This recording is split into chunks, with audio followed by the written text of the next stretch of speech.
right, good evening, everybody. Thank you for coming here and braving the elements and joining us here at Jackson Systems.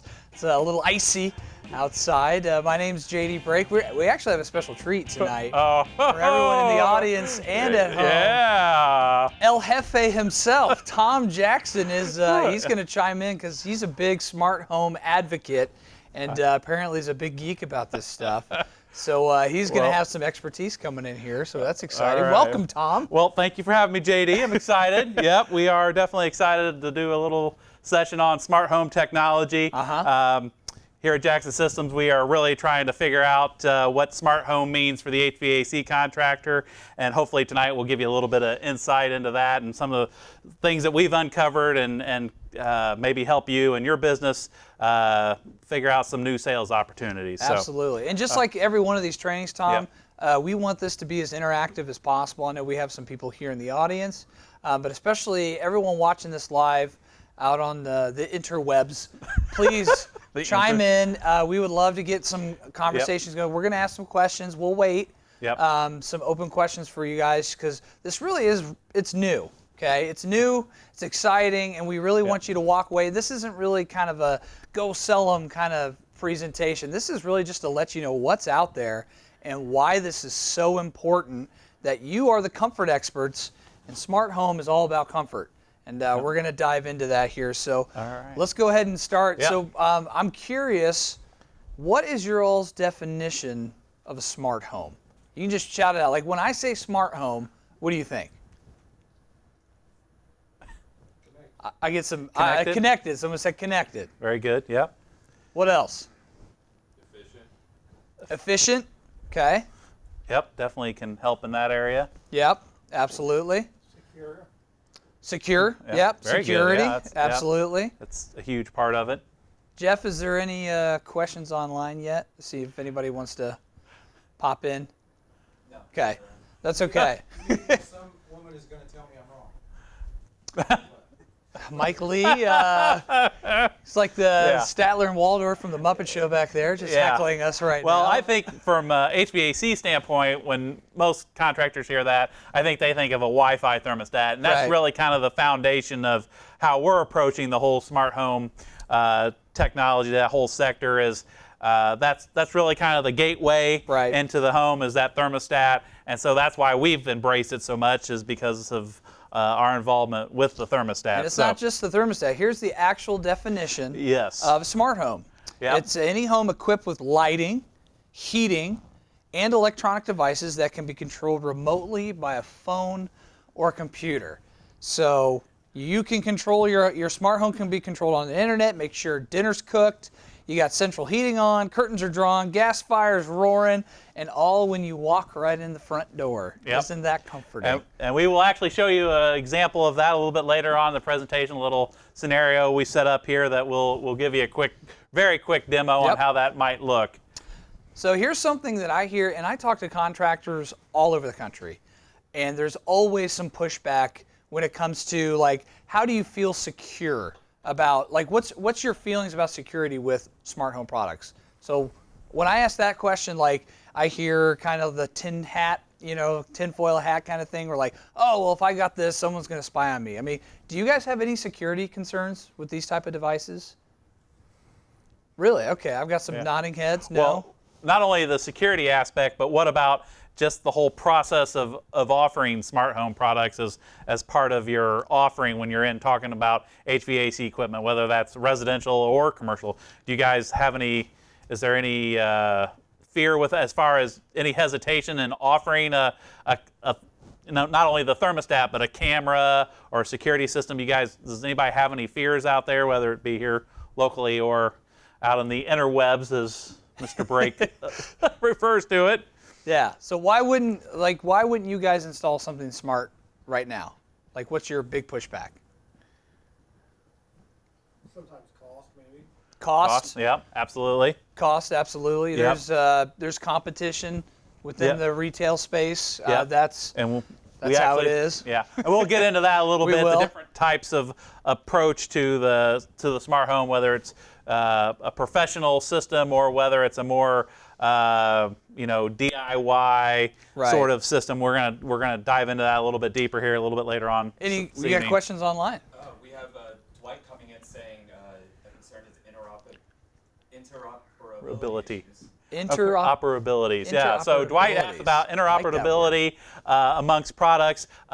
That's actually a great question. Again, it is something we're going to talk. We actually have several slides on that, this very specific thing, and that is a big deal because what happens if you've got a Honeywell thermostat, but yet you want to put in a Nest camera, or maybe you've got an Ecobee thermostat and you want to put in a Leak Smart whole house water valve. How do all those things talk together? Right. And as an HVAC contractor, electrical contractor, maybe a plumbing contractor, how do you that has all this mechanical ability and skill, how do you make all these things that are floating out there in the internet come together and talk? Right. So we will definitely spend some time on how we make all those things come together and talk. Absolutely. And follow-up question to that, what do you guys have as far as smart devices go? Do you offer have any Are you offering any now? Or do you have any in your house? What do you have? I have a T6 Wi-Fi. Yep. T6 Wi-Fi, okay. Yeah, Honeywell thermostat. It's got T6 Wi-Fi, Honeywell thermostat. That's on the Lyric platform or Honeywell Homes. Yep. What about any other fun? Did you guys get any Christmas gifts last year that are smart home products that you have around the house? Any voice-activated stuff? Yeah. I got a Ping camera. Oh. Ping camera, okay. Awesome. Security, there we go. Yep. Anybody else? Anybody online got any smart home techno? All right.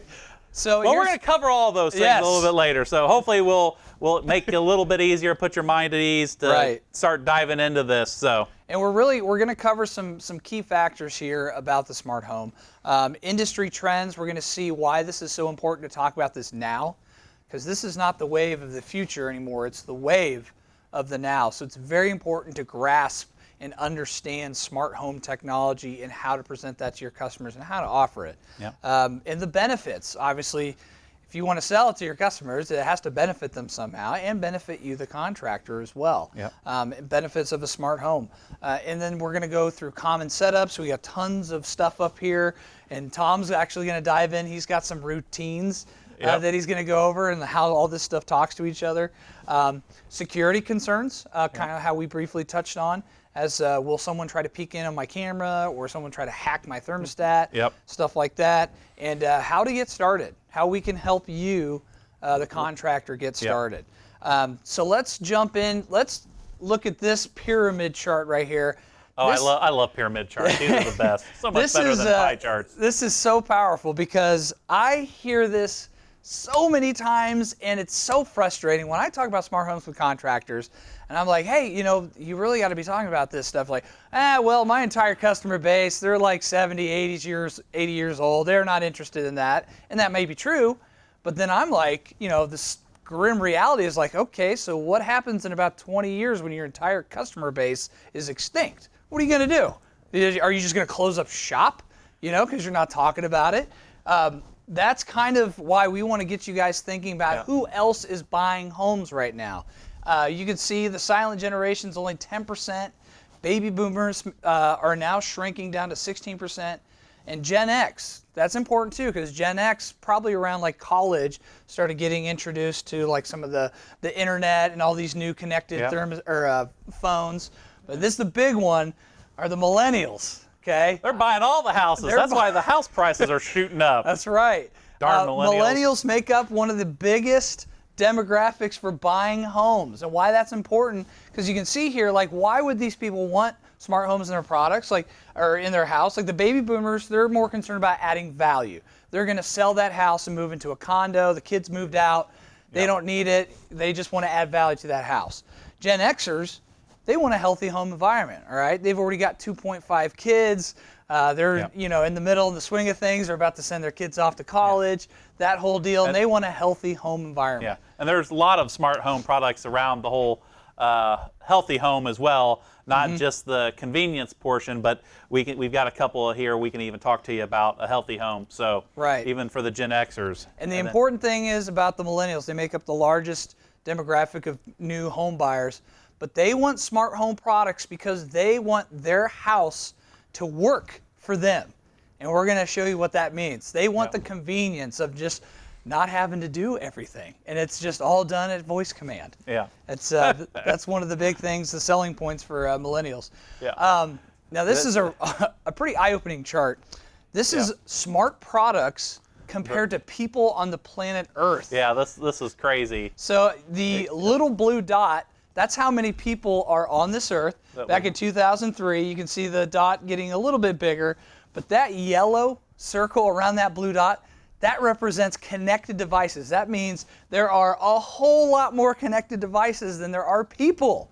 Okay? Yeah, they're estimating 50 billion connected devices in just a few years, and there's 7 billion people on Earth, and so it's supposed to double in 5 years. Yeah, so it's crazy the number of connected devices, and so as contractors, we want you to have your slice of that pie because there's a lot of money out there, and you offer expertise that the homeowner can't get if they just buy it online or whatever. So we think there's just this huge opportunity for contractors, and those that have started getting into it have already started reaping the rewards. Absolutely. And that smart home market in 2013 was worth $5.7 billion.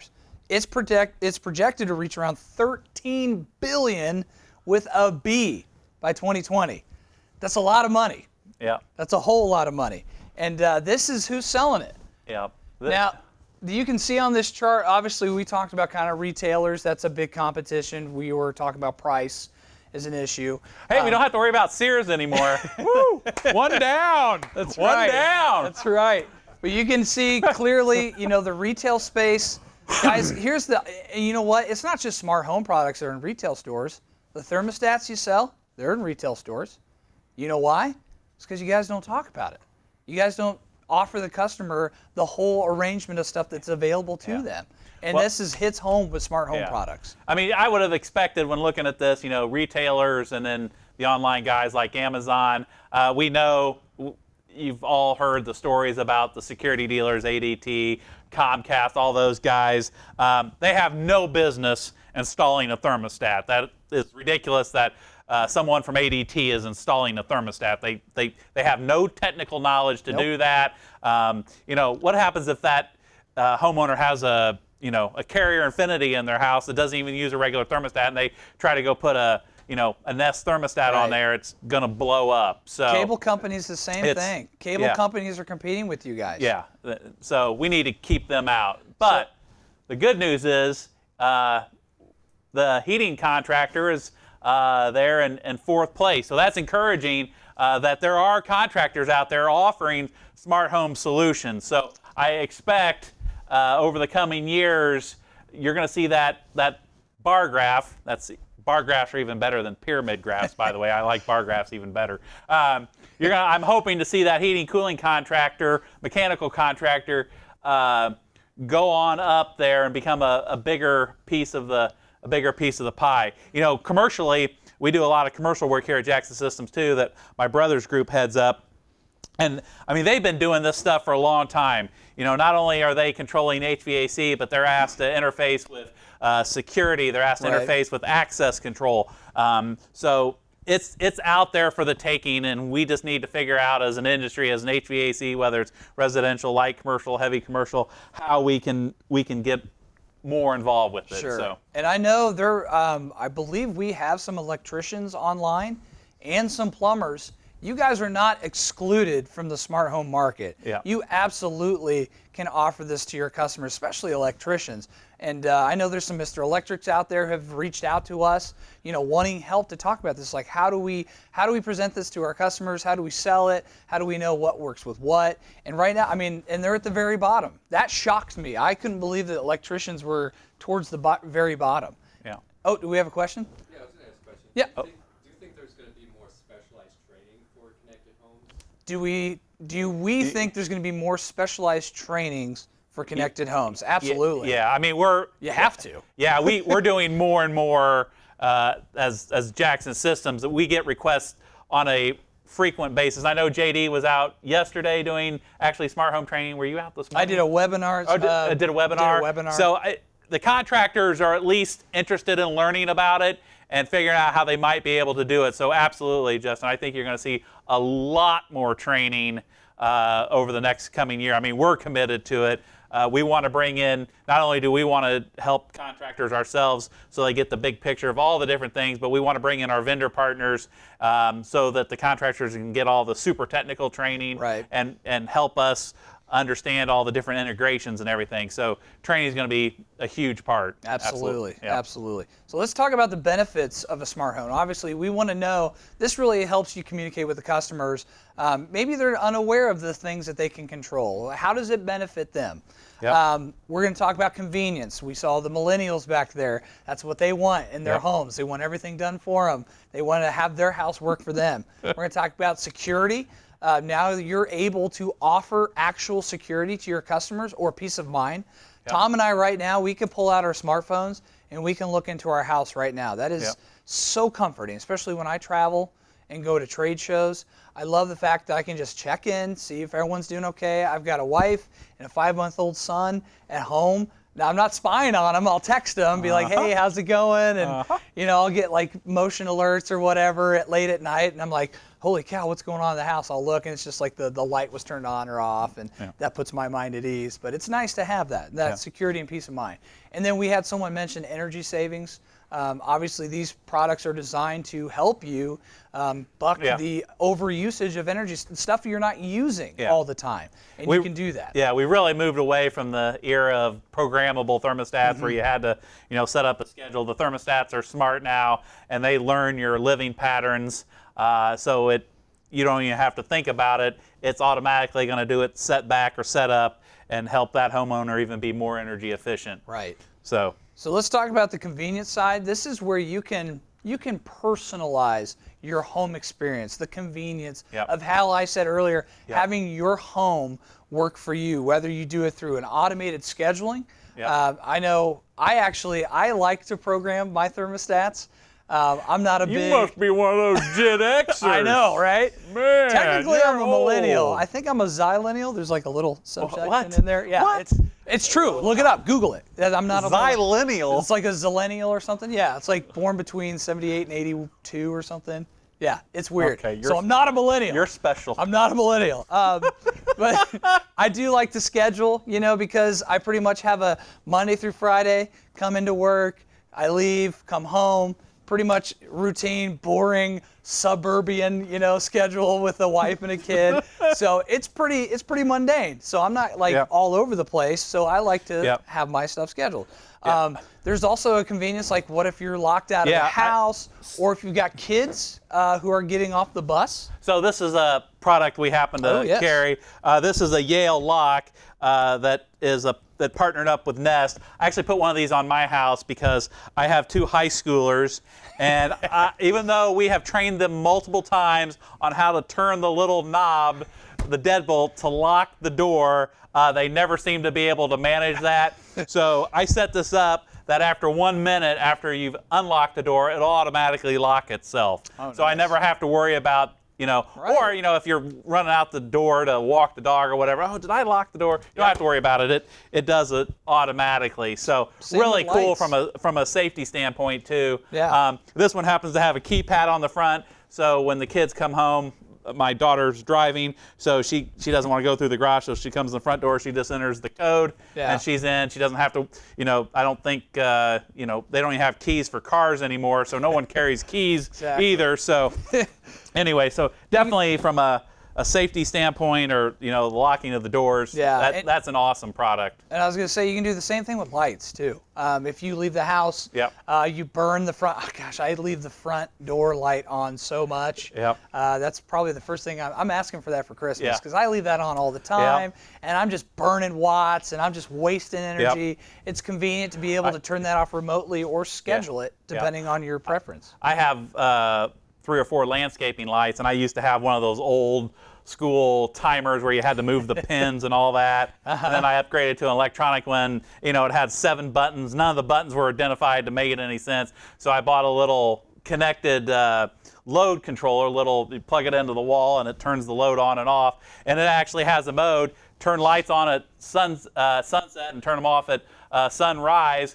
and it changes itself all throughout the course of the year, depending on when the sun comes up. So I didn't accidentally leave the lights on too long and saving energy that way. Yeah, and then like a vacation mode Yep. type of option. It's great that if you know you're going to be gone for a long period Yep. of time, there's no sense in running the lights, running the HVAC. Yep. I mean, you name it. You can all control this remotely through your phone or schedule it and have your own vacation mode. Yeah. Oops.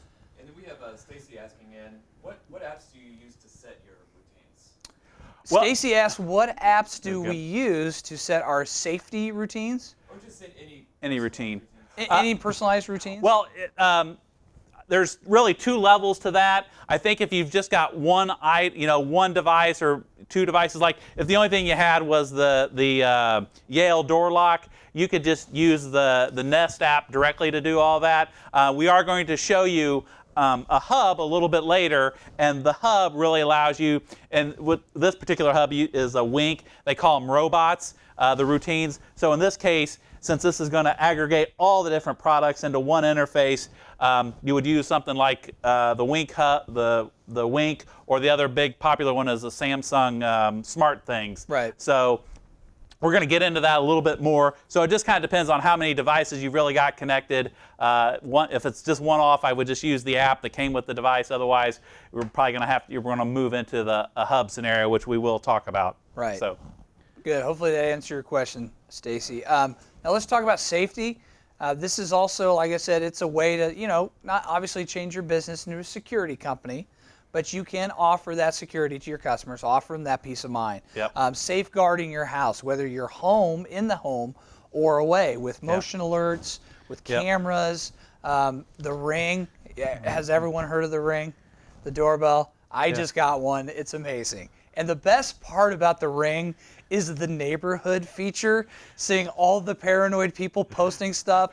Most of it's just hilarious, but a lot of it's really kind of concerning, especially on Halloween.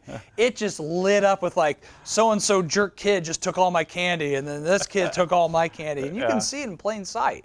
You can see their face, you can recognize them. So they probably tattled on his parents, saying, hey, raise a better child not to go steal a whole thing of candy. Yeah. Little jerk, stealing candy. Yep. Nobody likes that.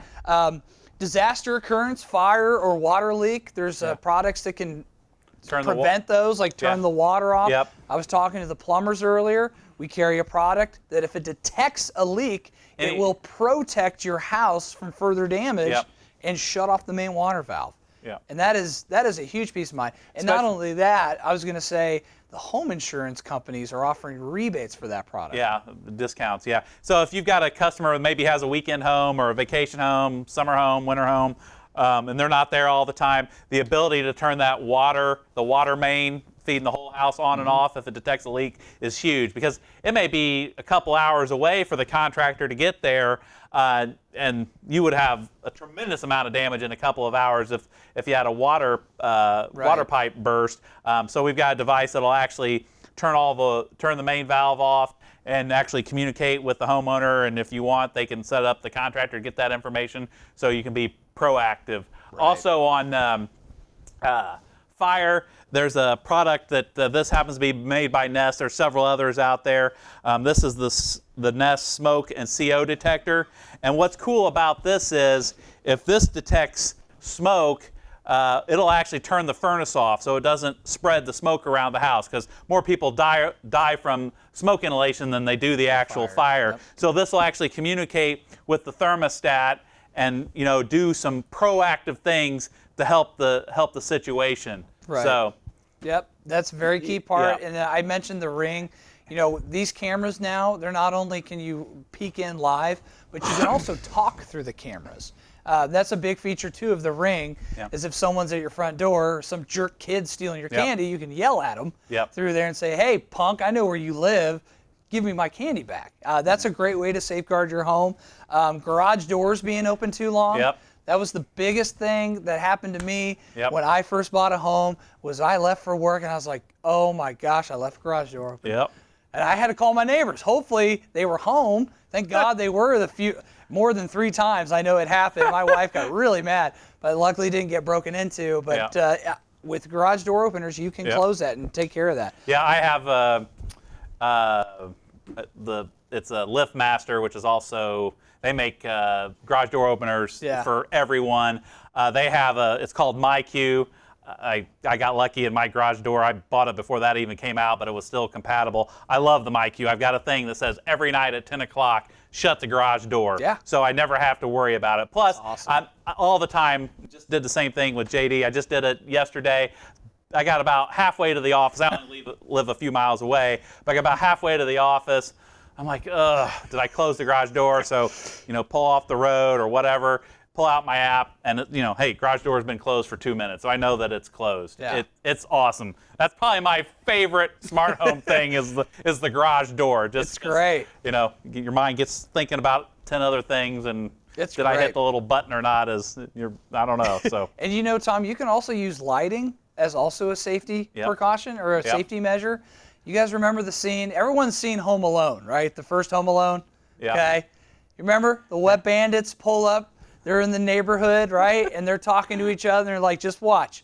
I'm gonna look at my watch, and about 5 o'clock, all the lights are gonna turn on." And wouldn't you know, it's boom, boom, boom, boom, boom.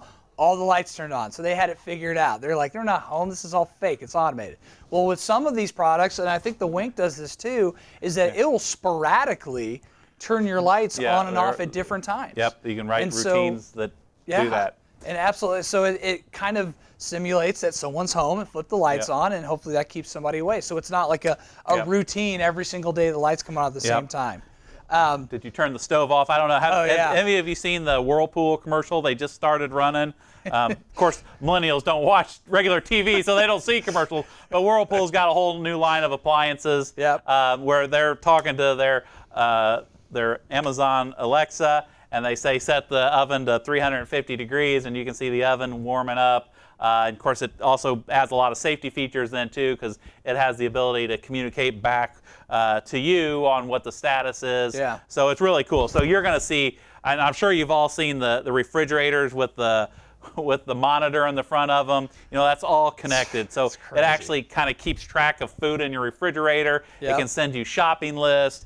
It's going to tell you when the food's going to spoil. And all that data is starting to flow across different platforms to really make your life easier and spend more time doing the things that you love, less time shopping for broccoli, whatever the case may be. And why that's important is if you're in a customer's home and you see a device like that, that's your opening to start talking about these products. Yeah.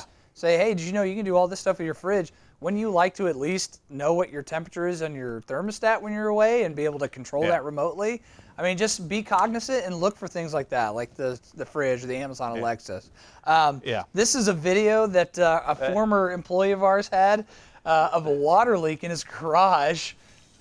Look at that. Not a great scenario to come home to. His neighbor, I guess, alerted him, called him. They saw water coming underneath the garage door. It's like Niagara Falls down the driveway. I mean, it was a nice sunny day. They're like, water's coming out of your garage. They knew what was going on. But if Ben would have had that little wireless sensor, he would have been notified instantly as soon as water touched it. So, smart home product could have saved that from ever happening. But again, it was a good neighbor. Not everybody has really great neighbors. Trust me, I know. But yeah, it was a great, that could have saved him a lot of money. So here, let's talk about the energy savings as part of benefits of a home. Obviously, we've kind of touched on this. We talked about there's utility incentives.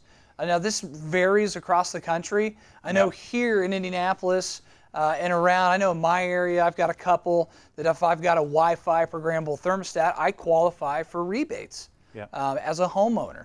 And that's a powerful selling point. That if you sell this Wi-Fi connected thermostat, it's going to pay for itself eventually. And that's a great way to kind of sell that. Also, equipment efficiencies. I know, Tom, you probably know more about that for equipment efficiencies as far as. I mean, a lot of the connected thermostats, especially the ones that are made by the OEMs. I mean, they're really starting to eke out every last percentage of efficiency out of the equipment. They're looking at run times. They know how much residual heat, residual cooling's left, and really optimizing that. And so that's the equipment manufacturers are really the ones leading the charge on that, because they know how to take that data on what the thermostat's saying when it's calling, when it's not calling, and really to make the biggest bang for your buck on Do the you get energy any of save. that from your Carrier Infinity system? It does. I do Okay. have a Carrier Infinity. I know others do it too. I Yeah, was just curious, it does some pretty cool things. I mean, it's I've got a dual fuel system, so it knows how to really optimize running the heat pump versus switching over to the gas furnace. Right. And so all that is a big deal as you're getting into these smart home, smart controls. So, Right. We want to reduce consumption. Yeah. That's a big part of this. We want to reduce, Yeah. again, like when you leave the lights on, or you want to go back into setback mode when you're not home. If there's nobody at the house, Yeah. there's no reason to keep your home at 72 degrees in the winter. Let it go back a little bit. Let Yeah. that system And- take rest. Yeah. So with that, particularly, you probably have heard the term geofencing. Mm-hmm. A lot of thermostats do geofencing, so it knows when everyone's out of the house, and Mm-hmm. it knows when you're heading back home. So if everybody's out of the house, there's, like JD was alluding to, we can set that thermostat back. But maybe when we're 10 miles away from home, heading home, it says, hey, I ought to go ahead and bring the furnace back on, get the house back up to temperature so that you're comfortable. But in that time that you're not there, when no one's there, why not go ahead and do the setback? Yeah. The other thing that we see is, fortunately, it's not as huge here in Indianapolis as it probably is in some other areas, is I refer to it as load shedding. It used to be that the utilities really are concerned about peak loads because they don't want to have to build any more power plants. So if they can get people to have the entire city turn on their air conditioning at 5 o'clock and when everybody gets home, it can save them a lot of money because they don't have to build another power plant. So utilities do load shedding. In other words, they will actually, they used to put a device on the outside of the house near the air conditioner, and they would literally turn your air conditioner off to make sure that everyone's air conditioner didn't turn on at the same time. But now, all the big thermostat manufacturers, Honeywell, Ecobee, Nest, they all have the ability to communicate with the utilities, and they can, instead of having this extra box, and plus, not only you don't have to install anything besides the thermostat now, it's also much more intelligent. They got a lot more data, and it really is a benefit to the homeowner, because if they are going to do load shedding, they can do it much more efficiently and do it less frequently within an individual home because they know exactly what they need to do, whereas before it was kind of just a dumb method of, hey, we're going to send out a radio signal to all these units, we're going to turn them off. But now they actually have that real-time run data within each individual home. Now that gets into a little bit of Big Brother. Do I really want, Indianapolis Power and Light turning off my air conditioner when it's 100 degrees out and, got a wife and a 5-month-old at home. So, Right, but anyway, yeah. that is, I think you're going to see more and more of that. The utilities really want that insight into that because they do everything they can to not build another power plant. Right. So talk about rebates through the utility companies, also the home insurance companies, like I mentioned, specifically that LeakSmart product. Yeah. That is a product that the home insurance companies, I've experienced this locally here, where the home insurance companies told the homeowner, you need to go buy this because we're not going to put another $10,000 claim on your house like this again. You need to take care of that. Yeah. And so you can do that with some of these smart home products. Yeah, LeakSmart actually generates a certificate that you can turn, I believe this out, it actually generates a certificate that you can turn into your homeowner's insurance so that you can prove that it was installed by a professional. And that's a huge selling point to you as a contractor to be able to offer that. So. Right. So let's, Tom, let's dive into some common setups here. All right. We're going to go over the basics. We're going to talk about the hubs like we did earlier.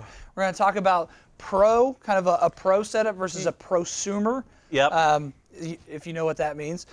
Voice assistants too with some of these products, and really how to set up and program these products to make your home work for you and make your life more convenient. So let's talk about the basics here.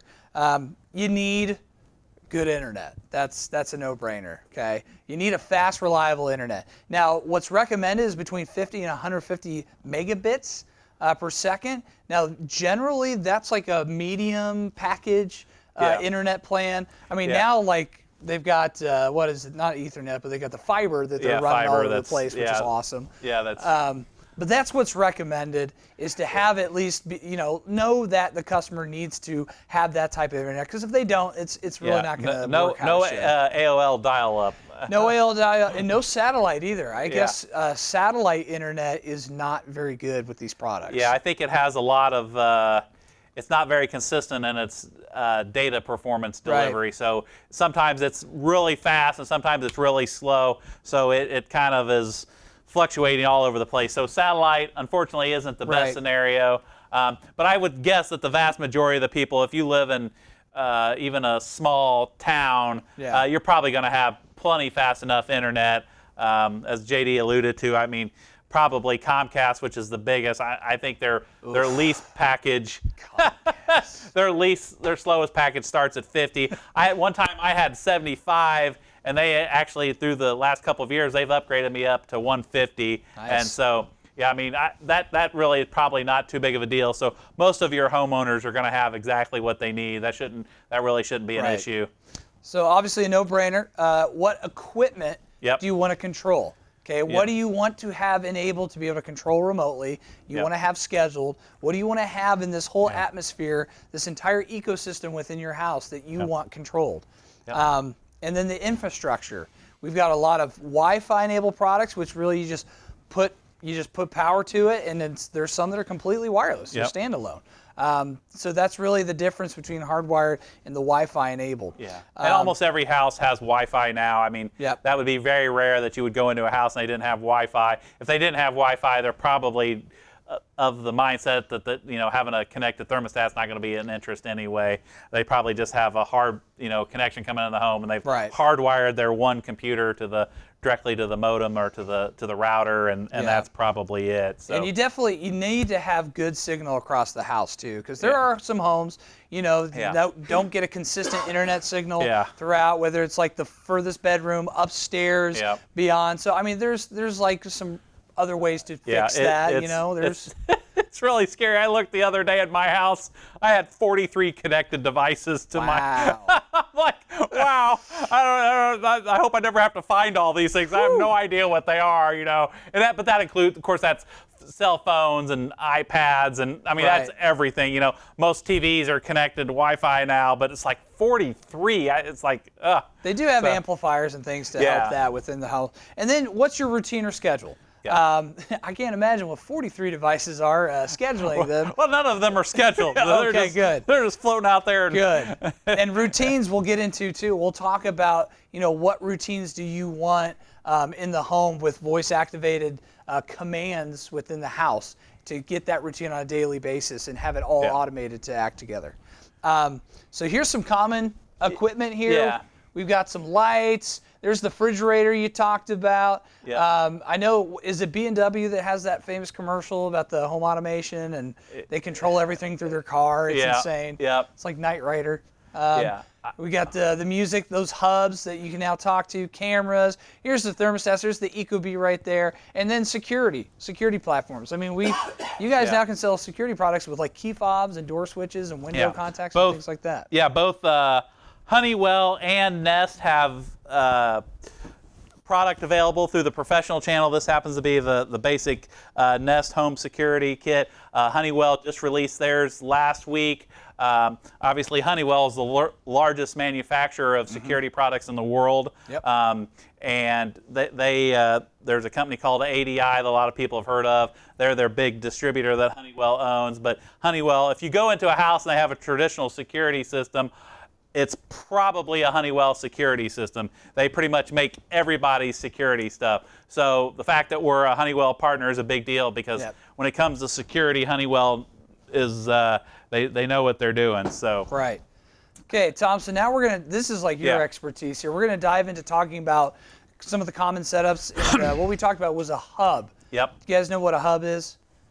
So a hub, I see some nodding there. A hub's really just kind of making sure all your products speak the same language. And that's like your Rosetta Stone right there, is your Wink hub, to make sure all these things can talk to each other and work off each other, gathers the information and interprets it, and then you customize the information to commands for automated events in the home. And did you say you have a Wink? I do have a Wink in my house. And so really what this is all about is, say you go out and you buy an Ecobee 4 thermostat, which is a wonderful stat. JD did a good job. He sold the homeowner on that. It's one right there. But then I decided that I wanted to actually add a camera because I want to, see what's going on in the backyard or whatever. They don't have cameras. So an Ecobee doesn't make cameras. So I go out and I have JD sell me a Nest outdoor camera. So now the issue is I have the app for my thermostat, which is the Ecobee, but I also have to have another app. So I've got 2 apps, and this app is the Nest app. So now what do I do? Because now I've got 2 different platforms, and I would really like to be able to get all this stuff together in one platform. And that's where the hubs come in. Right. And it's kind of interesting. I made the analogy earlier, and I don't know how many I know we've got some gentlemen here that do commercial, and I don't know how many commercial contractors we have online. But I call this as kind of analogous to using tritium. If you're familiar with the commercial HVAC realm, doing commercial controls, tritium is really that platform. They call it the Jace. Is the little device that allows you to bring it all together. So no matter what type of equipment you've got out there, you could have a Honeywell controller on a VAV box, but you could have a Siemens controller on a rooftop unit. Right. That Jace using tritium, you could bring all that together and give one interface to all of your scheduling for the building owner. So our hub kind of works the same way, but on the residential side. Right. So it's really a way to aggregate all that data together. Okay, we got a question online? Dwight's asking if the Infinity controller works with Wink. Does the Infinity controller work with Wink? I don't believe so, but I've honestly never have checked that to see. I don't think so, because the Infinity, obviously that's their own proprietary protocol, and I've never seen anything that allows that I've seen that to come through. Now, Carrier. We're going to cover that in our next slide for Dwight. We'll show Carrier, United Technologies, the parent company, does have a big investment in Ecobee. Obviously, if you're a Carrier dealer, you've seen some of the Carrier stuff. Yeah. So that's a great question. I probably need to know the answer to that, and I don't want to misspeak on that. But I don't think that there's an interface between the Infinity and the Wink. Right, and we kind of touched on how do you know which hub to choose? I mean, it really just depends on what do you want to control. Like, correct. The Carrier Infinity, and that's when we get into this pro versus prosumer. Yeah. So on the professional side, these are the guys that we used to refer to as the home automation contractors. These are the guys that used to go into the $1 million mansions, and they would do structured wired throughout the house, and they would have these gigantic theater rooms inside the house, and they would have all these touch screens all over the house. That's still really popular, but it's, as you can see by the price range, and 50,000 is nothing compared to in some of those big homes. But this is really almost got to be done while the house is under construction, because a lot of times this stuff is the structured wiring. But some of the big ones are Control4 and Crestron are the 2 big guys. A lot of even on the commercial side, if you go into a nice doctor's office or a nice fancy office space, a lot of times you'll see those touchscreens on the wall. I'm guessing it's a good chance it's probably a Crestron system. But they're very, what I've noticed is on the professional side, they are really focused on the audio video too. Mm-hmm. They bring in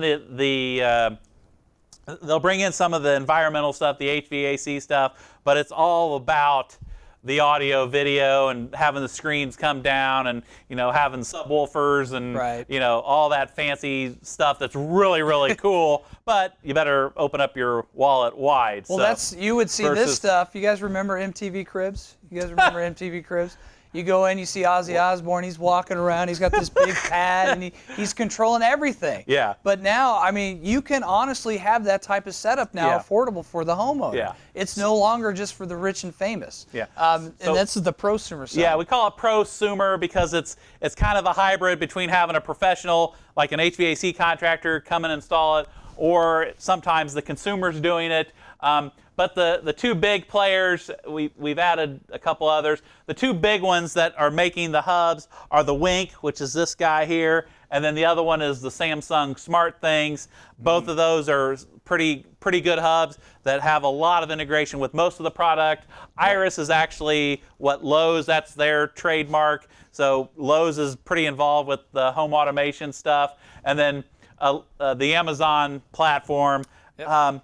Amazon is not as big into the hub. They do make an Echo that is a hub, but that's really not their thing. Amazon, I think, is, and I don't know this. It just It's seems like a hub light, because that's it's what a I hub have. light. Yeah. Amazon's kind of strategy is really about being the voice assistant. Yeah. So using Amazon devices to have that two-way communication, but their not skills. necessarily. Yep.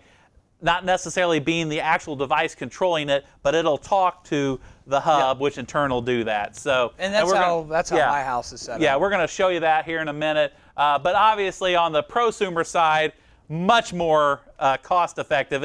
Now all of a sudden, for a few $100s, the typical homeowner can get going with it and do some pretty cool things. Like this is the Wink Hub 2 that came out about a year ago. This is $99. I mean, that's retail price. Very inexpensive. Really? So I did not know that. I think the Samsung is about the same price. I've only tinkered around just a little bit with the Samsung SmartThings. I early on just went directly to the Wink. Well, you talked about the voice Yeah. assistants. Just in time for Christmas, get a look at this slide in case you're looking for ideas. This is kind of comparing the voice assistant hubs that you guys can see in homes. That a lot of people have. I do. I have an Amazon Alexa. I know people that have a Google Home, the OK Google instead of Alexa, or the Apple HomePod. And as you can see right there, we compare it side by side. And really, when it looks like Amazon comes out the winner here. Yeah. And if you guys want copies of the slides, please contact us. Let us know. This is probably the most important slide when you start talking about voice assistant hubs like this. But, obviously Google's going to have a great internet search because it's Google. Yeah. Granted, it's going to be filtered from Google. But they've got great smart home control. Amazon's good, but the only thing is Google does not have a smart hub. So you're stuck. You got to go somewhere else. You got to get another hub. Yeah. The Apple HomePod is okay. It's probably third on the list here. But really, I mean, look at Amazon. It's great. The third-party integration is the best part about Amazon.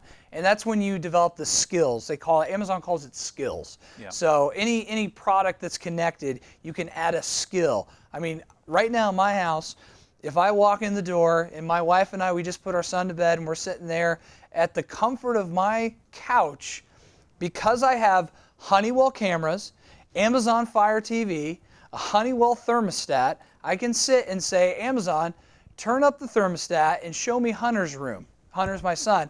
I can see a live feed of the nursery on my TV. And all of that's connected just by giving voice commands through Amazon, just because I added those skills inside Amazon. And I will, they asked earlier about the connection to the Wink with Carrier Infinity. Mm-hmm. Amazon does have a skill for the Carrier Infinity. So Amazon has it. I just don't think it spills over into the hub, but I'm not 100% sure. But Amazon definitely has that. So you can, through your Amazon Echo, you can control your Carrier Infinity system. So. Awesome. So you can tell it to Yeah. turn on and off. Yeah. So here's your area, Tom. We're talking about integrating all of these products together and having kind of a routine or an event, like I just mentioned. I said I said Alexa, show me Hunter's room. But these are more detailed events that you're. Video skills. Oh, yeah. Find that. Go to the Alexa app to manage your video skills. and Alexa, devices. stop. It's okay, Alexa. Okay, I forgot. We mentioned her name. She's going to chirp at us. Yeah. I forgot about that. But this is integrating a bunch of different devices and having one vocal command to have a whole bunch of products do what you want them to do. And sometimes people refer to it as programming or routines. With Wink, they refer to them as robots. So it just depends. They all really mean the same thing. So there's a couple of different ways you can do these. You can have a trigger command where you basically talk to the Amazon Echo, and that you trigger something to happen, so you're the one kind of initiating it. Like Amazon or Alexa, turn off lamp. Oh, look at that. Look at that, look at that. So that's kind of that's a triggered command. You can do it based on location. We talked a little bit about geofencing earlier. So as you leave the house, it all knows what you're doing, and it'll set back your thermostat automatically based on location. You could do the traditional scheduling. So maybe you want to do your lights on a traditional schedule. Maybe you know that every morning you get up at 6 o'clock, so you want to make sure that the lights in the kitchen are on at 6:10 or whatever. So you can do the traditional scheduling like you'd be used to with an old style thermostat, and then you can have environmental triggers like we talked about. If I detect smoke, turn off the HVAC, or if it's 32 degrees outside, make sure that we bump the temperature 1 degree or whatever. Right. So you can look at different environmental things. The other cool thing on the environmental stuff is we sell a product called Foobot, and this is an indoor air quality monitor. So it looks at things like temperature, humidity, CO2, particulate in the air, and it can actually trigger different things. If the particulate count gets too high, it can trigger the thermostat to bring on the fan, to circulate the fan so that you're filtering the air more as it's going through the filter. So all kinds of different really cool environmental things, which is what we're excited about. And you're going to be seeing more and more of this come up. So now, Tom, we have some routines, right? we do have some routines. So we saw we're going to do it again. Alexa, turn on lamp. So you can. So Alexa heard me, and it turned on the lamp. You can't see it, but it's actually got a little plug load. We just plug it right into the wall. It's a little white device about that big, and then the lamp plugs into that, and that's what's doing the communication. Those are very inexpensive. You can buy those for like $10. Yeah. So nothing at all to get going with that. We've got a big lamp in our kitchen. The kids turn that on and off all the time as they're doing homework or whatever. So that's a trigger command. We got a Wi-Fi enabled microwave. Yes. Yes. A Wi-Fi enabled microwave. We will take out our official Boy Scout popcorn. We will put the official Boy Scout popcorn in the microwave. This is actually a microwave made by Amazon. I bought this on Amazon. It's like $60. I can't believe how cheap it is. So we were going to say, gotta make sure I get to Alexa, microwave 2.2 ounces of popcorn. Starting popcorn. Unreal. 1 minute, 55 seconds. We got a question while we're popping corn. I do, from David asking, David, what's up? I don't know that one. even though it's more voice control, how can Alexa be used as a hub instead of a Wink hub, or is it possible to kind of have Alexa be the hub instead of just Wink being the hub? So the question David asked is, how can Alexa or the Amazon platform be a hub, or how can you use it as a hub? Well, right now you can't technically use the Amazon Alexa as a hub like the Wink. You just have the triggered commands like we were doing earlier. There is an Amazon Echo that is a hub. It's a special Amazon Echo that you got to buy specifically that is the hub. The big thing is that a lot of these devices that you're adding, instead of being Wi-Fi, they're either Zigbee or Z-Wave, which is another wireless protocol. So the hub is what allows those other protocols to talk. So this can talk Wi-Fi, this can talk Z-Wave or Zigbee. So that's really why you got to make sure that you buy a hub in addition to just having the voice assistant, unless you do get the one, I forget what I think it's called a Plus, an Amazon Echo Plus, I think, that actually has the hub. I've heard not the best reviews on that. I don't think it speaks Z-Wave though. I just got your opinion. So I've always Zigbee. That could be. I've always stayed away from that because I just know that this has worked really well. And the great thing is with this, you buy that and you're really done. It does a great job of updating itself. Then with the Amazon Echoes, you buy the little what they call the dots, and those things are like $30, and you can buy a bunch of those and put them around your house. Makes it really nice, and they don't take up any space. So you do have to be careful because the Amazon Echo by itself is not a hub. It does have the ability to control some devices because it can talk Wi-Fi to different things if you enable the right skill. Right. But like it can talk to the Carrier Infinity, but that's because that's all done via Wi-Fi. So what about a routine? We've done 2 trigger Yep. commands. We will what do about how's routine. the popcorn, by the way? Well, I think it Did you was. stop it? I stopped it. Oh, okay. We can cook it afterward. That'll be our Right. that'll be our little bedtime treat snack. Okay. So we're going to do a routine. We're gonna do a which means We're routine. going to control multiple products at once with a vocal All right. command. So the routine is going to be Alexa, time for bed. Now, what happens in the time for bed? Alexa, time for bed. All right. And so did you see that right there? This thermostat went set back. Yeah. That lamp went off. and it started playing. You probably can't hear it real well, but it started playing soothing music at bedtime. So that was a really simple one. That was only 3 things. We turned the light off, we set back the thermostat, and we started playing some soft jazz. Yeah. All right. So now we'll do the opposite. We'll say, Alexa, good morning. Doesn't like it. She wants to listen to Alexa, that music. good morning. Oh, Turn the light on, turn the thermostat up, and change the music. This is a revolution. This is the music to get you pumped up and going in the morning. I have no idea what song this is. I don't either. It sounds like I think it's the radio. What is this? Sounds like the radio. Oh, it's a commercial. radio. All right. Yeah, Alexa, stop. So that's the Okay. difference between a routine is a whole multitude of things versus just a triggered command saying Yeah. turn on this, turn on that. Yeah.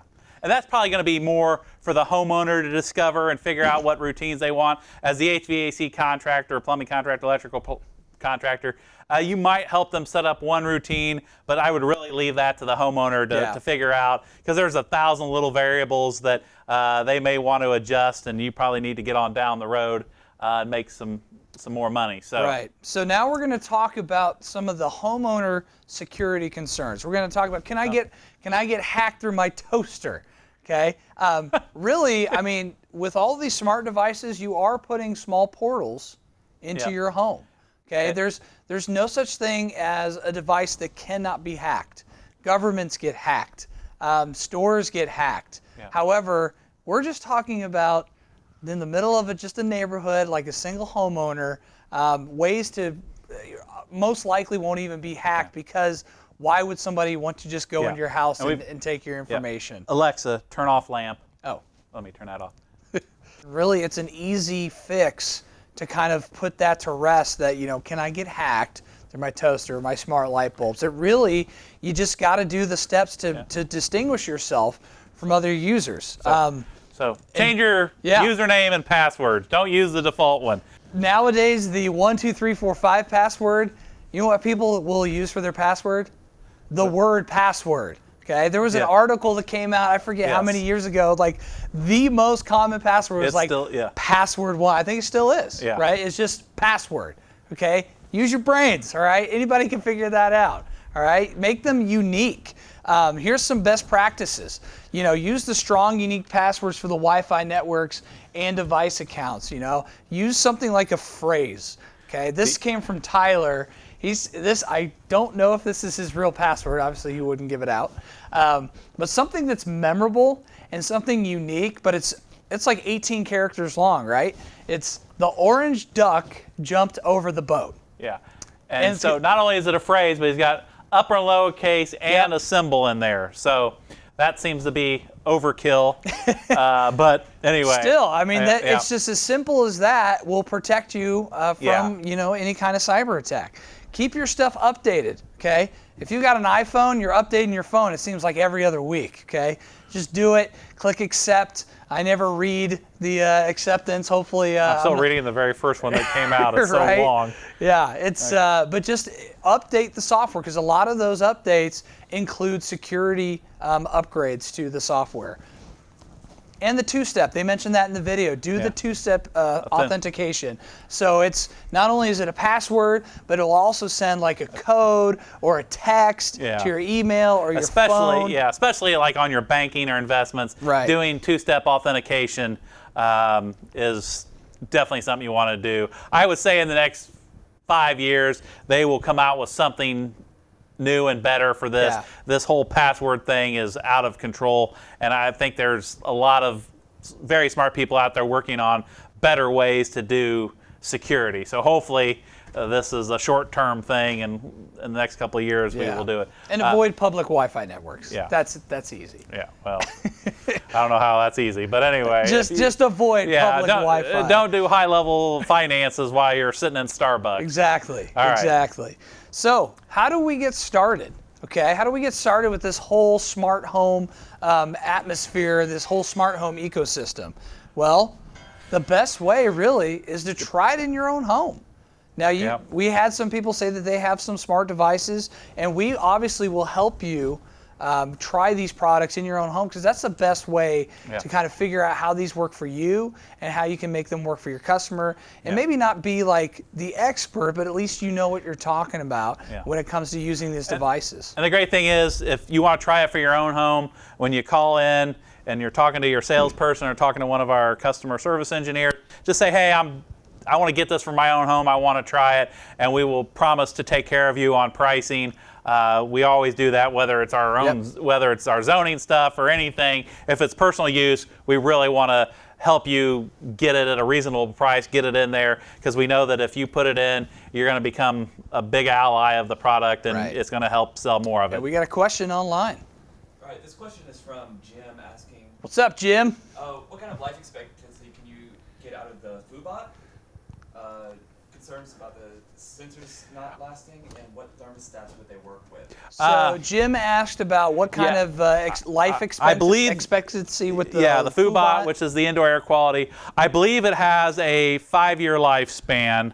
I would need to double verify that, but I believe it's 5 years. As far as what thermostats it works with, it works with Nest, Lux, and Ecobee for sure. I know those three for a fact, and they may have added some additionally. Lux was just purchased by Johnson Controls, so I suspect like the new new Microsoft, what do they call that? The one that's got the clear screen on the front that's really cool. The glass. The glass. I suspect it'll work with the glass.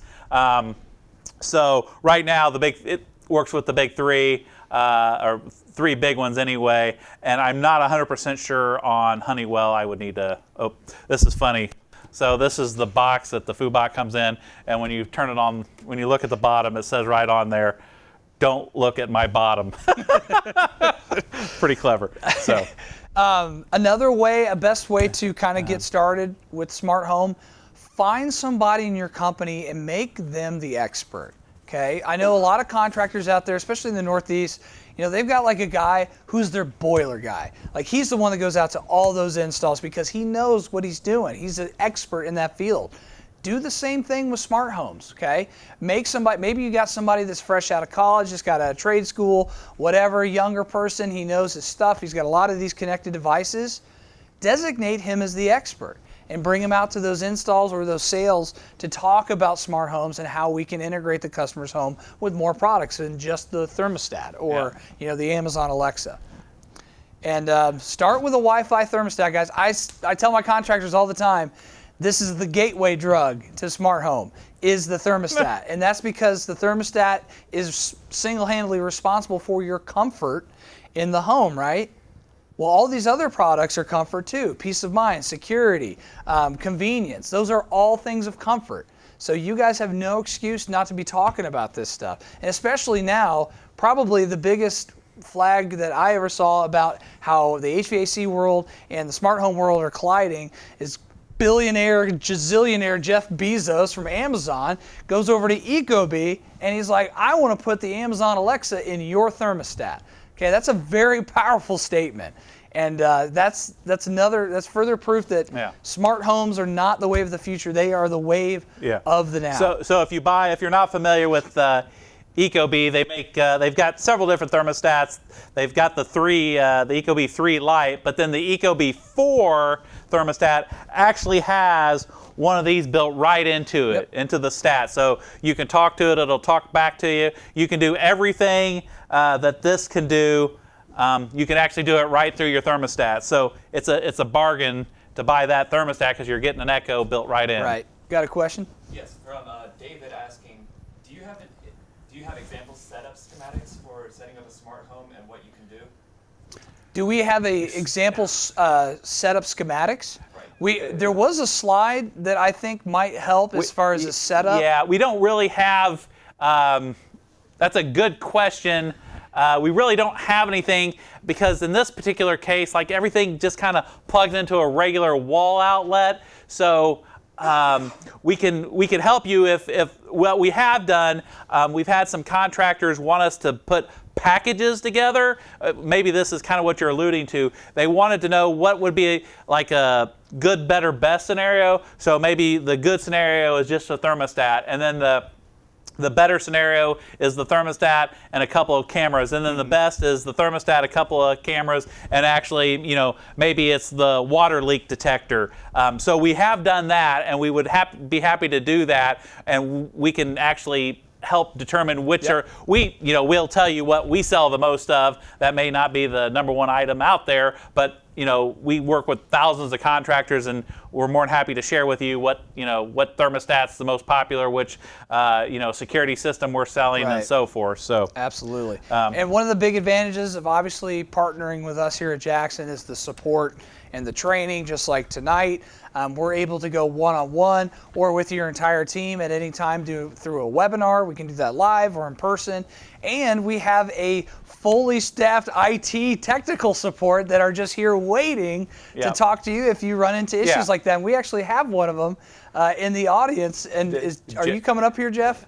I can. Come on up here, Jeff. Yeah, look at us. Say We hi. actually, you don't. So you just don't think we found some random images of guys? Well, we got Jeff up there in the upper left-hand corner. So Jeff's one of our IT gurus. He's also one of our developers here that helps developing our Filter Fetch app. So, see, we got real live people that know what they're talking about. Yes. So it's very exciting. Thank you, Jeff, for answering the question. So we've got three guys that really specialize. We've got Jeff that you just met, Sean, and then David, all Jackson Systems employees. So if you get into a home, obviously you guys are experts on the HVAC side, but maybe you've got a question on something's going crazy with a router or something, and you need someone just to give you a little bit of advice on what might help you get through that, or maybe a camera's not connecting up as exactly as you thought.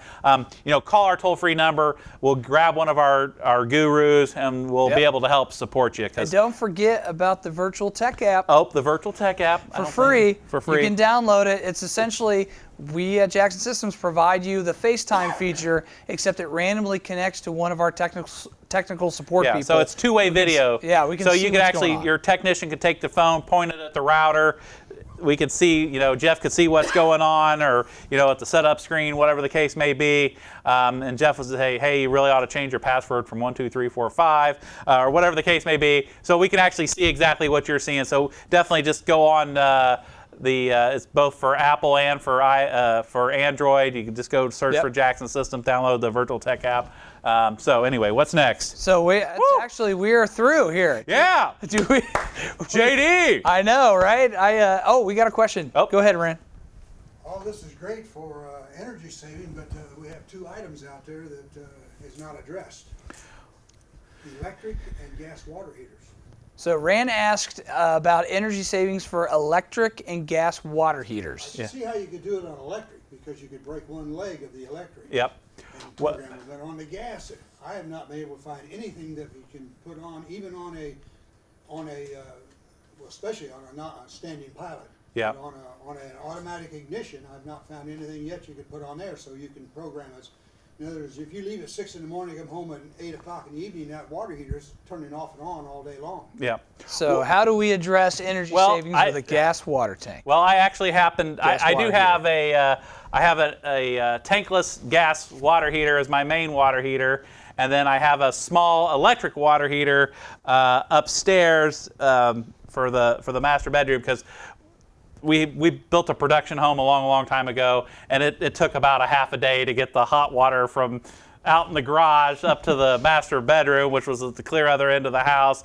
So we did when we actually had a house fire, so we did a little remodel, and we put a small one up there. And both of mine, you really can't program them, but I have access to both of mine via they have little web interfaces, so I can remote in to both of my water heaters. And Yeah, but those are tankless. one is and one isn't. The tank, it's an electric tank heater. It's made by, I bought it at Menards because that's where my contractor buys, but it's actually made by Rheem. It's actually a Rheem water heater. So they've got what they call the EcoNet, which also interfaces with their other HVAC equipment. So it actually has a little display on, and then you buy the little Wi-Fi module, and you can go in there and do, it's got two different modes. It's got an energy savings mode and a normal mode, and then the Rinnai water heater also has two different modes.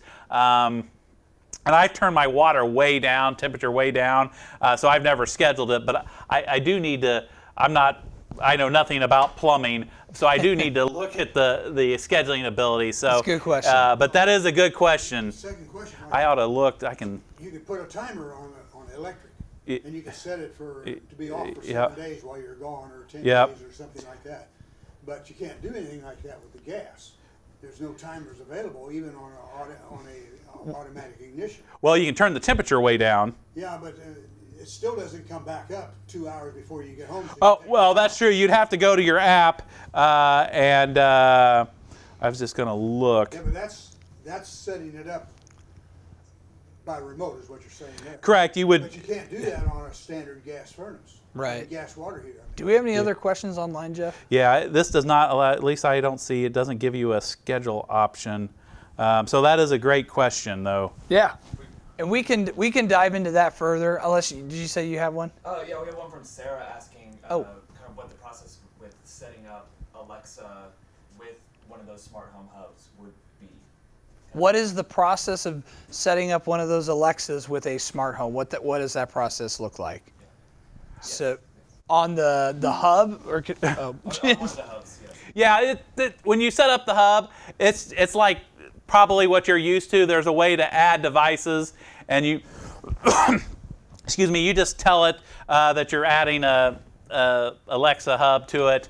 So it's pretty straightforward. It's like any other device. You just tell it that I've got a Nest camera, and it'll, you give it the login and password, it goes out there and finds it and brings it in. Yeah. So And these apps make it super easy to install. Yep. Another question. Do you guys have a brochure that has all the smart home products in there? Do we have a brochure of all smart home products? We sure do. Yep, we do. We got a line card. Yeah, we've got them on the table out there, as well as we've got our new catalog that we just came out with about a month ago. It actually has pretty much every single item that we sell in there. Anybody online that would love a catalog, just send us an email. We'll mail you out a catalog. All these are available on, you can see them at jacksonsystems.com too. Yeah. We have our own home automation site. But yes, to answer your question, yes. Yeah, all this right information outside. is available. Yes, Yeah. we'll get you one of those. Any other questions, guys? I know we're running a little bit late. One more. How many devices can you put on the wing? How many devices can you put on the wing? I have never heard of a max. Yeah. So I think it's around 200 actually. I honestly, there's probably some magical limit, but I don't think it's. I think it's right around 200. I've heard that. If you've got that many devices, you're probably, that's a lot. So, awesome. because like a lot of the devices in your home, like I said, I saw I had 43. Well, most of those are, like I said, phones and iPads and all that. So those don't connect to your hub, to your Wink. So those really aren't devices on the Right. Wink. So 40, it's a lot. Yeah. Anything else? Awesome. Well, hopefully you guys got a lot out of this. I know this is new, this is exciting, it's kind of scary for a lot of contractors out there to tackle this, but we really hope that you walk away, with some confidence in talking about this and really expanding this product line to your offerings, because these products don't care about what the weather is outside, okay? The cameras, all these little locks and sensors and things like that, you can sell these any time of the year, okay? This is a great opportunity for you all to add some revenue to your company. So, Plus, you can make delicious popcorn. and you can make popcorn. without yes. even getting up. Of course, you have to put the popcorn Yeah. in the You gotta put the microwave. You have to go popcorn and in get up there. to get the popcorn out. But hey, at least you know. Awesome. You don't have to hit any buttons. Think of all the energy and time you're going Right? to save by not hitting any buttons. Well, let's get these guys out of here and get these guys offline. Guys, thank you so much for attending tonight's Yep. training. As I said, if you have any questions, you can always contact us directly. Our number is 888-652-9663. You can go to jacksonsystems.com. You can email us at info@jacksonsystems.com. If you have any ideas for some trainings and want to, explore what we can do trainings on, let us know. Send us an email. But again, thank you for attending Thank you very tonight's much. training. We appreciate it, guys. Drive home safe. Have a good night for everybody online. We hope to see you at the next one. Take care.